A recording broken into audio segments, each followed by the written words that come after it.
नमस्कार दोस्तों, India news के डिजिटल प्लेटफॉर्म पर आपका स्वागत है। मैं अभिषेक सिंह। समाजवादी पार्टी के सांसद रामजी लाल सुमन जहां पहले ही संसद में अपने राणा सांगा को दिए गए बयान के चलते खासे चर्चा में हैं और एक नए विवाद को जन्म दे चुके हैं, जहां अपर कास्ट बनाम सवर्णों की लड़ाई यानी दलित बनाम क्षत्रिय शुरू हो चुका है। एक तरफ करणी सेना एक के बाद एक विरोध प्रदर्शन चला रही है, तो वहीं जवाबी कार्रवाई में रामजी लाल सुमन एक बार फिर कुछ बोल गए। मौका था बाबा साहब डॉक्टर भीमराव अंबेडकर की जयंती का।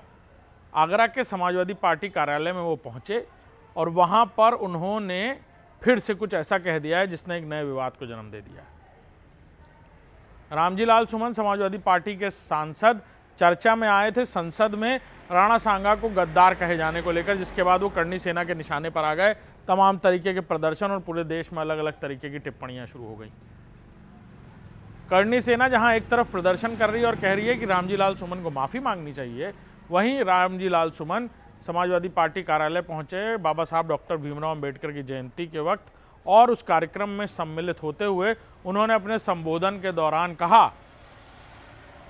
कि करणी सेना कौन सी सेना है? देश में जल सेना, थल सेना और वायु सेना सुनी थी, ये फर्जी सेना कहाँ से आ गई? वहीं उन्होंने कहा कि अगर ये लोग मंदिर के नीचे मस्जिद ढूंढेंगे या मस्जिद के नीचे मंदिर ढूंढेंगे, तो फिर हम भी बताएंगे कि मंदिर के नीचे बौद्ध मठ है। इस तरह की बातें उन्होंने कही और ये भी कहा कि अगर ये पूछते हैं कि मुसलमानों में किसका डीएनए है, तो हम भी पूछेंगे कि आखिर हिंदुओं में किसका डीएनए है।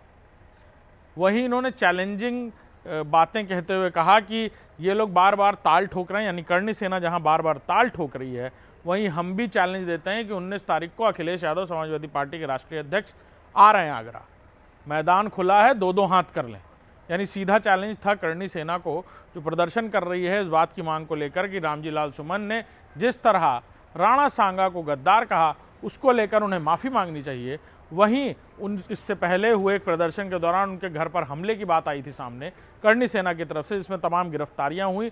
उस प्रदर्शन के दौरान हिंसक होने की वजह से पुलिस को बल प्रयोग करना पड़ा और अब रामजी लाल सुमन ने खुलकर पूरी तरह करणी सेना और पूरे कुनबे को चैलेंज कर दिया।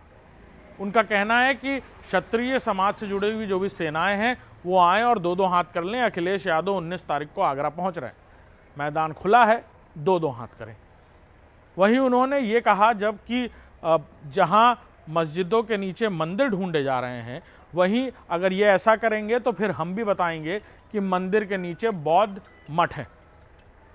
इस तरह की बातें कहते हुए रामजी लाल सुमन ने फिर से एक और नए विवाद को जन्म दे दिया है और जहां खुलकर कहा कि हिंदुओं के डीएनए में क्या है वो भी जवाब दें। इस बात को लेकर फिर से ये पूरा मामला अब चर्चा का विषय हो गया और तमाम तरीके की टिप्पणियां सामने आ रही हैं।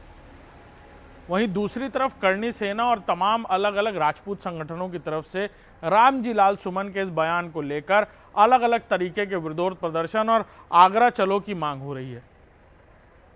बीते दिनों करणी सेना और तमाम 36 से 38 संगठनों ने उत्तर प्रदेश की अलग अलग ज़िलों में ये प्रदर्शन किए, खासतौर पर उत्तर प्रदेश की राजधानी में प्रदर्शन किए। अंबेडकर जयंती के वक्त भी बाबा साहब भीमराव अंबेडकर की तस्वीर लेकर ये प्रदर्शन जारी रहा और अब आने वाले दिनों में उम्मीद की जा रही है कि रामजी लाल सुमन ने जहां इस विवाद को एक नए मोड़ पर खड़ा कर दिया है, वहीं कई सारे राजनीतिक दल इसका मुनाफा यानी वोट पॉलिटिक्स में भी इस बात को शामिल कर इसे राजनीतिक मुद्दा भी बनाने की कोशिश कर सकते हैं। नमस्कार।